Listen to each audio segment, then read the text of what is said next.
ചേട്ടാ നമസ്കാരം. നമസ്കാരം.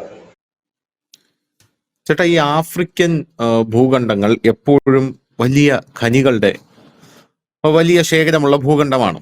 ഈ ആഫ്രിക്കയിൽ എപ്പോഴും നിരന്തരം സ്വർണമായിരുന്നാലും വജ്രങ്ങളായിരുന്നാലും ഇതെല്ലാം തന്നെ ആഫ്രിക്കയിൽ നിന്നാണ് പല രാജ്യങ്ങളിലേക്കും വരുന്നത്. നമുക്കറിയാം, സുഡാനിൽ നിന്നാണ് ഏറ്റവും കൂടുതൽ സ്വർണം യു എയിലേക്ക് വരുന്നത്. യു എയുടെ കയ്യിൽ നിന്നാണ് നമ്മൾ ഏറ്റവും കൂടുതൽ സ്വർണം വാങ്ങിക്കുന്നത്.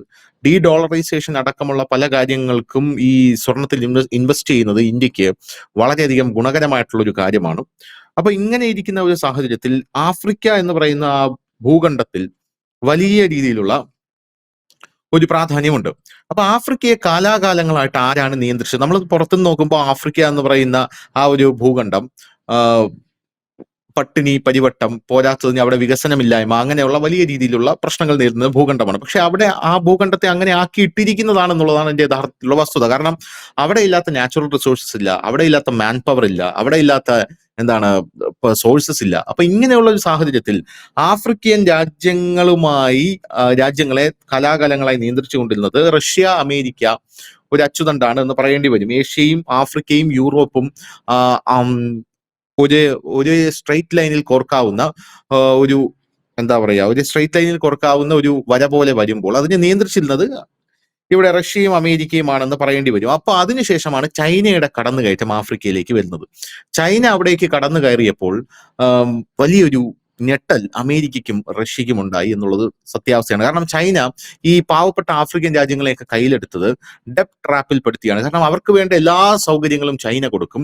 അതിനു പകരം ഇപ്പൊ എത്യോപ്യ എടുത്ത് നോക്കിക്കഴിഞ്ഞാൽ അവിടെയുള്ള തുറമുഖങ്ങളെല്ലാം തന്നെ ചൈന എടുത്തുകൊണ്ട് പോകുന്ന ഒരു കാഴ്ച നമുക്ക് കാണാൻ സാധിക്കും.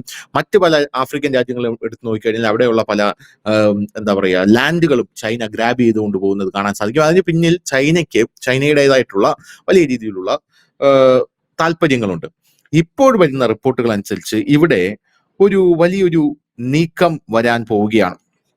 അതായത് ഈ ചൈനയും അമേരിക്കയും റഷ്യയും കൂടെ അടക്കി വെച്ചിരുന്ന ഈ ആഫ്രിക്കൻ കോണ്ടിനെന്റിലേക്ക് ഒരു ന്യൂ റെഡ് സീ ആക്സിസ് എത്താൻ പോകുന്നു എന്നുള്ള റിപ്പോർട്ടുകളാണ് പുറത്തു വരുന്നത്. ഇസ്രായേലും ഇന്ത്യയും യു എയും അടക്കമുള്ള രാജ്യങ്ങൾ ആഫ്രിക്കയിലേക്ക് വലിയ ദൗത്യത്തിനായി എത്തുന്നു എന്നുള്ള റിപ്പോർട്ടുകൾ പുറത്തു വരുന്നുണ്ട്. നേരത്തെ ഇന്ത്യ അന്റാർട്ടിക്കയിലേക്ക് എത്തുന്നു എന്നുള്ള വാർത്തകൾ നമ്മൾ ചർച്ച ചെയ്തതാണ്. കാരണം ഇന്ത്യക്ക് പോയി ആധിപത്യം സ്ഥാപിക്കാൻ കഴിയാത്ത, ആധിപത്യമല്ല ഇൻ ദ സെൻസ് നമ്മൾ സൗഹൃദം അല്ലെങ്കിൽ കരാറുകൾ സ്ഥാപിക്കാൻ പറ്റാത്ത രാജ്യങ്ങളിലെല്ലാം തന്നെ നമ്മൾ പോയിട്ടുണ്ട്. അപ്പോൾ അവിടേക്ക് ഇന്ത്യയും എത്തുന്ന ഈ ഒരു സാഹചര്യത്തിൽ എങ്ങനെയാണ് ലോക രാജ്യങ്ങൾ ഇതിനെ നോക്കിക്കാണുന്നത്? എന്താണ് യഥാർത്ഥത്തിലെ ഈ ന്യൂ റെഡ് സീ ആക്സിസ് എന്ന് പറയുന്ന ഈ ഒരു പുതിയ അച്ചുതണ്ട്? ഈ കടല് പിടിക്കുന്നവൻ രാജാവാണ്. അതായത് കടൽ മാർഗമാണ് ലോകത്തിലെ ഏറ്റവും കൂടുതൽ ഈ ട്രാൻസ്പോർട്ടേഷൻ നടക്കുന്നത്. ഇപ്പോഴും ഈ നമ്മുടെ ആധുനിക കാലമൊക്കെ വന്നെങ്കിലും ഏതാണ്ട് 80% മേളിലും കടൽ വഴി തന്നെയാണ് ചരക്ക് ഗതാഗതം. അപ്പൊ കടല് പിടിക്കുന്നവൻ രാജാവ്. അപ്പൊ കടലിന് വേണ്ടിയിട്ടുള്ള പോരാട്ടമാണ് ഇക്കാലം അത്രയും നമ്മുടെ നടന്നത്. പക്ഷെ ഇപ്പോൾ അത് ഭയങ്കര സ്പീഡാക്കിയിട്ടുണ്ട്. എല്ലാവരും പുതിയ പുതിയ റൂട്ടുകൾ തുറക്കുന്നു. നമുക്കറിയാം, ഇപ്പോൾ ഈ റഷ്യയും ഇന്ത്യയുമായി വേറൊരു റൂട്ട് ഉണ്ടായിരുന്നെങ്കിൽ അവർക്ക് കുറച്ചുകൂടെ ഭംഗിയായിട്ട് അവരുടെ ചരക്കുകൾ എത്തിക്കാൻ പറ്റുമായിരുന്നു. അപ്പൊ റൂട്ടുകൾ തുറക്കുക എന്നുള്ളതാണ് ഇപ്പൊ എല്ലാവരും നോക്കുന്നത്. ഈ ആർട്ടിക് മേഖലയിൽ നമ്മൾ ഗ്രീൻലാൻഡിന്റെ ഒരു വാർത്ത ഇവിടെ 2 ദിവസം ചർച്ച ചെയ്തതാണ്. അതിനകത്ത് നമ്മൾ ഒരു റൂട്ടിന്റെ പ്രാധാന്യം പറഞ്ഞിരുന്നു. ഒരു സിൽക്ക് റൂട്ടിനെ കുറിച്ച് നമ്മളൊരു വാർത്ത പറഞ്ഞിരുന്നു. അതിന് സമാനമായി തന്നെ റൂട്ട് തുറക്കുക. ഇവിടെയും ഒരു റൂട്ടാണ് ചെങ്കടലിലേക്ക് തുറക്കുന്ന റൂട്ട്. അത് ഇന്ത്യയുടെ ഒരു വലിയ പ്രൊജക്ട് ഉണ്ട്, മഹാസമുദ്ര പ്രൊജക്ട് എന്നാണ് നമ്മൾ അതിന് ഇട്ടിരിക്കുന്ന പേര്, നരേന്ദ്രമോദി ഇട്ടിരിക്കുന്ന പേര്. ഇനി ആദ്യം നമുക്ക് ആഫ്രിക്കയുടെ പ്രാധാന്യം പറയാം. ആഫ്രിക്കയെ സംബന്ധിച്ച് നേരത്തെ ധനുഷ് പറഞ്ഞത് ശരിയാണ്. ഈ ആഫ്രിക്ക, യൂറോപ്പ്, ഏഷ്യ അച്ചുതണ്ടിനെ നിയന്ത്രിച്ചുകൊണ്ടിരുന്നത് അമേരിക്കയും റഷ്യയുമായിരുന്നു. അവിടേക്ക് ചൈന കടന്നു വരുന്നു. ചൈന കടന്നു വന്ന് ജിബൂട്ടി പോലെയുള്ള വലിയ തുറമുഖങ്ങൾ അവർ കൈവശപ്പെടുത്തുന്നു. മറ്റ് തുറമുഖങ്ങൾ, അതായത് സ്വകാര്യ ഉടമസ്ഥയിലുള്ള തുറമുഖങ്ങൾക്ക് ഫണ്ട് ചെയ്യുന്നു എന്ന് മാത്രമല്ല ചൈന അവിടെ ചെയ്യുന്നത്. ഒരു പ്രാവശ്യം എനിക്ക് തോന്നുന്നത് നമ്മുടെ സഞ്ചാരത്തിൽ ശ്രീ സന്തോഷ് ജോർജ് കുളങ്ങര പറഞ്ഞൊരു കാര്യമുണ്ട്. ചൈന ചെയ്യുന്നത് അവിടെ ഒരു തുറമുഖം ഉണ്ടാക്കി കഴിഞ്ഞാൽ ആ 100 കിലോമീറ്റർ ചുറ്റളവിൽ ചൈനീസ് ഉൽപ്പന്നങ്ങൾ മാത്രമേ വിൽക്കാൻ പറ്റൂ എന്നൊരു കരാർ കൂടി ഇവർ ഉണ്ടാക്കാറുണ്ട്. അതായത് ചൈനയുടെ ഉപ്പ് തൊട്ട് കർപ്പൂരം വരെയുള്ള സാധനങ്ങൾ കൂടി. അങ്ങനെയാണ് ചൈന പലയിടത്തും പിടിമുറുക്കി കൊണ്ടുപോകുന്നത്. അപ്പൊ ചൈന അവിടെ വലിയ രീതിയിൽ തന്നെ പിടിമുറുക്കുന്നു.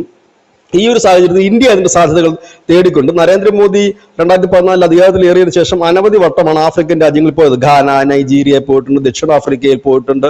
അങ്ങനെ അനവധി ആഫ്രിക്കൻ കൺട്രീസുകളിൽ നരേന്ദ്രമോദി പോവുകയും അനവധി കരാറുകൾ ഒപ്പിടുകയും, അതും ചിലതൊക്കെ ഫ്രീ ട്രേഡ് കരാർ പോലത്തെ ഒരു കരാറുകൾ ഒപ്പിടുകയും മറ്റും ചിലിയുമായിട്ടും പെറുവായിട്ടും ഒക്കെ നമ്മൾ അത്തരത്തിലേക്കൂടി നീക്കം നടത്തുകയും ഒക്കെ ചെയ്തിരുന്നു.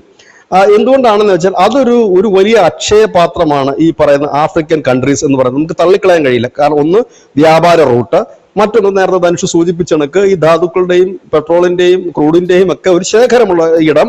അപ്പൊ അവിടെ ചൂഷണം ചെയ്യും. പക്ഷെ നിർഭാഗ്യവശാൽ അതിലെ പല രാജ്യങ്ങളും ദരിദ്രമായതോ അല്ലെങ്കിൽ ആഭ്യന്തര കലഹത്താൽ കലുഷിതമായിട്ടുള്ളതോ ആണ്.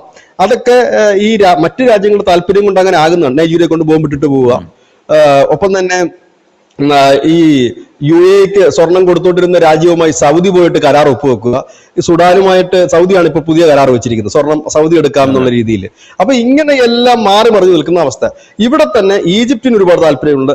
തുർക്കി ഈ എത്യോപ്യയിൽ അവരുടെ ഒരു സേനാ വിഭാഗത്തെ പരിശീലിപ്പിക്കുന്നുണ്ട്. അങ്ങനെ എല്ലാവർക്കും താല്പര്യങ്ങളും എല്ലാവരുമുണ്ട്. അല്പം വൈകിയാണെങ്കിലും ഇന്ത്യ അവിടേക്ക് കടന്നു ചെല്ലുന്നു. അതിനൊരു വഴി തുറന്നത് ഇസ്രയേൽ വഴിയാണെന്നുള്ളതാണ്. ഇസ്രയേല് ഈ സൊമാലിയ ലാൻഡിൽ അവര് ഒരു വലിയ ഒരു ഡ്രീം പ്രൊജക്ട് കൊണ്ടുവരികയാണ്. കാരണം അവർ ഉദ്ദേശിക്കുന്നത് അവിടുന്ന് ഈ ഗസയിൽ നിന്ന് അടക്കമുള്ള അഭയാർത്ഥികളെ കൊണ്ട് ഡംപ് ചെയ്യിക്കാൻ ഒരു പ്രദേശം. അതിൽ ട്രംപിന്റെ ആശീർവാദവുമുണ്ട്. നിലവിൽ ആസ്ട്രേലിയയും ഇസ്രയേലുമായിട്ട് അത്ര നല്ല ബന്ധത്തിലുമല്ല. അപ്പം ആസ്ട്രേലിയക്ക് ഒരു ചെക്ക് വെക്കാനും പറ്റും. ഒപ്പം തന്നെ ഇവരുടേതായ ഒരു സ്വതന്ത്ര പ്രദേശമാണ് ഈ സൊമാലിയ ലാൻഡ് എന്ന് പറയുന്നത്. അവിടെയൊക്കെ അവരുടേതായ ഒരു ഇത് വ്യാപിപ്പിക്കുന്നു. അപ്പൊ അവർക്ക് കുറച്ചുകൂടി ഇൻഫ്രാസ്ട്രക്ചറും പണവും ആവശ്യമായിട്ട് വരുന്നുണ്ട്. ആ ഒരു സാഹചര്യത്തിലാണ് ഇന്ത്യയുമായിട്ട് അയപ്പ് ആകുന്നത്. കാരണം ഇതിനകത്ത് അവർ ഈ ലേഖനത്തിൽ അവർ പറയുന്നത് ഇന്ത്യയുടെയും ഇസ്രായേലിന്റെ സാങ്കേതിക വിദ്യകൾ ഏതാണ്ട് സെയിം ആയതുകൊണ്ട് ഇവർക്ക് അത് എളുപ്പത്തിൽ കഴിയുമെന്നാണ്. ഇവിടേക്കാണ് മിഡിൽ ഈസ്റ്റില് സൗദിയും UAE തമ്മിലുള്ള ഒരു ക്ലാഷ് നിൽക്കുന്നു. ആരാണ് മുൻപിൽ എന്നുള്ളൊരു ക്ലാഷ് അവിടെ നിൽക്കുന്നുണ്ട്. ആ UAE കൂടെ ഇതിലേക്ക് വരുന്നു എന്നുള്ളതാണ്. എത്യോപ്യ, UAE, ഇന്ത്യ, ഇസ്രായേൽ ചേർന്നുകൊണ്ട് ഏതൻ ഉൾക്കടലിലും ബാബൽ മന്ദയ്ക്കും ഇടയിൽ ചെക്ക് പോസ്റ്റുകൾ സ്ഥാപിച്ചിട്ട് അതിന്റെ നിയന്ത്രണം ഇത്തരം രാജ്യങ്ങൾ അതിന്റെ നിയന്ത്രണത്തിലേക്ക് പോകുന്നു. ഇന്ത്യയെ സംബന്ധിച്ച് പറഞ്ഞാൽ കിഴക്കൻ ആഫ്രിക്ക ടു ഇന്ത്യൻ മഹാസമുദ്രത്തിലേക്ക് ഒരു റൂട്ട് ക്ലിയർ ആകുകയാണ് അവിടെ കൊണ്ട് ചെയ്യുന്നത്. ഇപ്പോൾ വരുന്ന റൂട്ടിന് കുറച്ചുകൂടി സ്പീഡപ്പ് ആക്കി ക്ലിയർ ചെയ്യുക എന്നുള്ള നമ്മുടെ മഹാസാഗർ പദ്ധതിയുണ്ട്. ഈ സാഗരം കടലാണല്ലോ, ഈ വിവിധ കടലുകളെ യോജിപ്പിച്ചുകൊണ്ട് മഹാസാഗർ ഒരു പദ്ധതിയുണ്ട്. ആ പദ്ധതിയുടെ ഭാഗമാകുന്നു എന്നുള്ളത് തന്നെയാണ്. അപ്പോൾ ഇത് വലിയ ഒരു ഗുണകരമായ നീക്കത്തിലേക്ക്, പ്രത്യേകിച്ച് ബിസിനസ് പരമായിട്ട്, ആയുധപരമായിട്ടല്ല ഇതിനെ കാണേണ്ടത്. ഇനി രണ്ടാമത് ഇപ്പൊ ഇന്ത്യ യൂറോപ്യൻ യൂണിയനുമായിട്ടൊരു വ്യാപാര കരാർ ഒപ്പിട്ടിട്ടുണ്ട്. ആ വ്യാപാര കരാറിന്റെ ഒരു പ്രധാനപ്പെട്ട സ്ഥലവും എത്യോപ്യ തന്നെയാണ്. അവിടെ എത്തിയാണ് അത് ഇങ്ങോട്ടേക്ക് ഷിപ്പിങ്ങും കാര്യങ്ങളും നടക്കുന്നത്. അത് സ്മൂത്ത് ആക്കണമെങ്കിൽ നമുക്ക് അവിടെ ഒരു പിടി വേണം. ഇപ്പൊ നമ്മൾ ചബ്ബാർ തുറമുഖം എന്തിനായിരുന്നു നമ്മൾ ഇത്രയും പണം മുടക്കി അത് കരസ്ഥമാക്കാൻ ശ്രമിച്ചത്? നമുക്ക് അതുവഴി ഒരു റൂട്ട് ക്ലിയർ ആയി കിട്ടുക എന്നുള്ളതാണ്. അതുപോലെ ഒരു റൂട്ടാണ് ഇവിടെ ഇപ്പോൾ തുറക്കുന്നത്. ഭാവിയിൽ ഒരുപക്ഷെ ഇതൊരു സൈനിക നീക്കത്തിനൊക്കെ ഉപകരിക്കുമായിരിക്കാം. പക്ഷെ അത് എത്രത്തോളം അങ്ങനെ പോകുമെന്ന് അറിയത്തില്ല. ഭാവിയിൽ ഇത് യുദ്ധത്തിനും കാരണമാകാം പല രാജ്യങ്ങളും തമ്മിൽ. കാരണം ഇപ്പോൾ നിലവിൽ തന്നെ അവിടെ ഈജിപ്തിന് താല്പര്യമുണ്ട്. ഈജിപ്തിന് താല്പര്യം ഇന്ത്യ, ഇസ്രായേൽ, UAE ഒരു സഖ്യം ഇപ്പോൾ നടത്തുന്ന നീക്കത്തിന്റെ ഭാഗമാകാൻ ഈജിപ്തിന് താല്പര്യമുണ്ട്. നിലവിൽ തുർക്കി അവിടെ പ്രവർത്തനങ്ങൾ നടത്തുന്നുണ്ട്. അമേരിക്കയുണ്ട്, റഷ്യയുണ്ട്, ചൈന അവിടെ ഏതാണ്ട് എല്ലായിടവും പിടിമുറുക്കിയിരിക്കുന്ന ഒരു സാഹചര്യമുണ്ട്. ഈ ഒരു മേഖലയിലേക്കാണ് ഇന്ത്യ കൂടി കടന്നു ചെല്ലുന്നത്. അതായത് ഞാൻ ആദ്യം പറഞ്ഞതുപോലെ, തുടക്കത്തിൽ പറഞ്ഞതുപോലെ, കടൽ ആര് പിടിക്കുന്നു അവൻ ഭരിക്കും. അപ്പൊ കടൽ പിടിക്കാനുള്ള നീക്കമാണ് ഇന്ത്യൻ മഹാസമുദ്രത്തിലായാലും പസഫിക് ഓഷൻസിലായാലും ചെങ്കടലിലായാലും എല്ലാം നടക്കുന്നത് അവിടെയാണ്. നമുക്കറിയാം ഈ ഹൂത്തി വിമതന്മാരൊക്കെ ഇടയ്ക്കിടയ്ക്ക് നടത്തുന്ന ആക്രമണങ്ങൾ മൂലം കപ്പലുകളൊക്കെ എത്രയോ എണ്ണം വഴിമാറ്റിയാണ് ഇപ്പോൾ സഞ്ചരിക്കുന്നത്. എത്ര കോടി രൂപയാണ് രാജ്യങ്ങൾക്ക് ചെലവ് വരുന്നത്. അതായത് ഹൂത്തികൾക്ക് നമ്മളൊരു അംഗീകാരം കൊടുത്തു കഴിഞ്ഞാൽ ഹൂത്തികൾക്ക് അതിന്റെ കരം കിട്ടും. അതുവഴി സ്മൂത്ത് ആയിട്ട് വരാം. ദൂരക്കുറവാണ്, എക്സ്പെൻസ് കുറവാണ്. അതാണ് ഞാൻ പറഞ്ഞത്, കടല് പിടിക്കുന്നവൻ രാജാവാണ്. അപ്പൊ കടല് പിടിക്കാനുള്ള നീക്കത്തിന്റെ ഭാഗമാണ്. അപ്പോൾ ഇന്ത്യയെ സംബന്ധിച്ച ഏറ്റവും വലിയ പ്രത്യേകത എന്താണെന്ന് വെച്ചാൽ, ഇന്ത്യ ഇപ്പോൾ മലാക്ക കടലിടുക്ക്, അതുപോലെ തന്നെ ഇന്ത്യ തന്ത്രപ്രധാനമായ കടലുകളിലേക്ക് ഇറങ്ങി ചെല്ലുമ്പോഴാണ് ഇവിടെ ഇസ്രായേലും UAEയും ഇന്ത്യയും കൂടെ ചേർന്നുകൊണ്ട് പുതിയൊരു പാത തുറക്കുകയാണ്. പ്രത്യേകിച്ച് ഈ ഏതൻ ഉൾക്കടലിലും ബാബൽ മന്ദബിനും ഇടയിൽ ഒരു അവരുടെ റൂട്ട് അവർ ക്ലിയർ ആക്കി എടുക്കും. ഇത് ഇന്ത്യയെ സംബന്ധിച്ച് ഇന്ത്യയുടെ സ്വപ്നം. കിഴക്കൻ ആഫ്രിക്ക ടു ഇന്ത്യൻ മഹാസമുദ്രമാണ്. ഇതാണ് ഇന്ത്യയെ സംബന്ധിച്ച് ഇതൊരു വലിയ പ്രൊജക്റ്റ് ആണ്. ഓൾറെഡി ഇവിടൊക്കെ ഇതുള്ള റൂട്ട് ഉള്ളതാണ്. അപ്പൊ ഈ റൂട്ട് പിടിക്കുക എന്നുള്ളത്, കാരണം ഇതിപ്പോ സൊമാലിയ ലാൻഡിൽ വലിയ പരിവേഷണങ്ങളാണ് ഇസ്രായേൽ തുടങ്ങാൻ പോകുന്നത്. അതിന് ചില എതിർപ്പുകൾ അവർക്ക് ഉയർന്നിട്ടുണ്ട്. എല്ലാവരും പറയുന്ന ഇതാണ്, ഈ പറയുന്ന ഗസയിൽ നിന്നും പിന്നെ ഇസ്രായേലിൽ തന്നെ കുറെ അഭയാർത്ഥികളുണ്ട്, മറ്റു വിഭാഗത്തിൽ നിന്നൊക്കെ, ഈ ലെബനനിൽ നിന്നും വന്നവരുമൊക്കെ. അപ്പൊ അവരെ എല്ലാം കൂടെ കൊണ്ടുവന്ന് കുടിയിരുത്തുന്നതിനുള്ള ഒരു പ്രദേശമെന്നാണ് ട്രംപും അതിനെ വിഭാവനം ചെയ്യുന്നതെങ്കിലും അതല്ല. ഇവിടെ സൗദിക്ക് താല്പര്യങ്ങളുണ്ട്, പിന്നെ ഇസ്രയേലിന് മറ്റൊരു ലക്ഷ്യമുള്ളതെന്ന് വെച്ചാൽ ഇറാന്റെ ഈ ഡ്രോണുകളും മറ്റു മിസൈലിന്റെ സംവിധാനങ്ങളെ നിരീക്ഷിക്കാൻ മറ്റും ഇത്തരം ഒരു മേഖലയിൽ കഴിയും. ഇല്ലെങ്കിൽ അവരെ ഇസ്രയേൽ പിന്നെ അങ്ങനെ കൂടെ ചിന്തിക്കുമല്ലോ, അവരുടെ പ്രൊട്ടക്ഷൻ കൂടി ചിന്തിക്കുന്നുണ്ട്. അങ്ങനെ ഒരു മൊത്തത്തിൽ എല്ലാ രാജ്യങ്ങളും കുഴഞ്ഞു മറിഞ്ഞു കിടക്കുന്ന ഒരു പ്രദേശമാണ്. ഇതിന് സമാനമായ തന്നെ ഒരു ചർച്ചയായിരുന്നു നമ്മൾ ഗ്രീൻലാൻഡിന്റെ വിഷയത്തിൽ നടത്തിയത്. ഗ്രീൻലാൻഡ് എന്ന് പറയുന്ന ഒരു പ്രദേശം, ആ പ്രദേശത്ത് ചുറ്റിപ്പറ്റി ലോകത്തുള്ള സകലമാന രാജ്യങ്ങളും നമ്മളുമുണ്ട് എന്നുള്ളതാണ്. നോർവേയിൽ നമ്മുടെ ഈ പര്യവേഷണ സംഘങ്ങളും ഇല്ലെങ്കിൽ നമ്മുടെ ഗവേഷണ കേന്ദ്രങ്ങളും ഒക്കെ ഉണ്ട്, ഹിമാദ്രി എന്നൊക്കെ പറയുന്നത്. അതുപോലെ തന്നെ ഇവിടെയും ഉണ്ട്. ഇത് ഞാൻ നേരത്തെ പറഞ്ഞത്. അവിടെയും എന്താണ് ഉദ്ദേശം? ഗ്രീൻലാൻഡ് പിടിക്കുക എന്നുള്ളതല്ല അവിടുത്തെ ഉദ്ദേശം. അവിടെ ഒരു റൂട്ട് ക്ലിയർ ആക്കി പോവുക, ഒരു പട്ടുപാത ഒരുക്കുക എന്നുള്ളതാണ്. ആ കടൽ പിടിച്ചാൽ ഒരുപാട് ദൂരക്കുറവുണ്ട്, എക്സ്പെൻസ് കുറവാണ്, അത് പിടിക്കുക. സെയിം തന്നെയാണ് കഥ ഇവിടെ. പക്ഷെ കഥയിൽ വരുമ്പോൾ ചെറിയ ട്വിസ്റ്റ് ഉണ്ട്. ഇത് ഇസ്രായേൽ, ഇന്ത്യ, UAE ആണ്. മറ്റേ കഥയിലേക്ക് വരുമ്പോൾ അവിടെ അമേരിക്കയാണ് ഒരു ഭാഗത്ത്, നാറ്റോ സഖ്യരാജ്യങ്ങളാണ് മറുഭാഗത്ത്. അതാണ് ഇത് തമ്മിലുള്ള ചെറിയൊരു ട്വിസ്റ്റ്. അവിടെ ഇന്ത്യക്ക് പ്രത്യേകിച്ച് റോളുകളൊന്നുമില്ല. അവിടെ എന്തെങ്കിലും കിട്ടിയാൽ തൃപ്തരാണ് ഇന്ത്യയും റഷ്യയും ചൈനയും. പക്ഷെ ഇവിടെ അങ്ങനെയല്ല.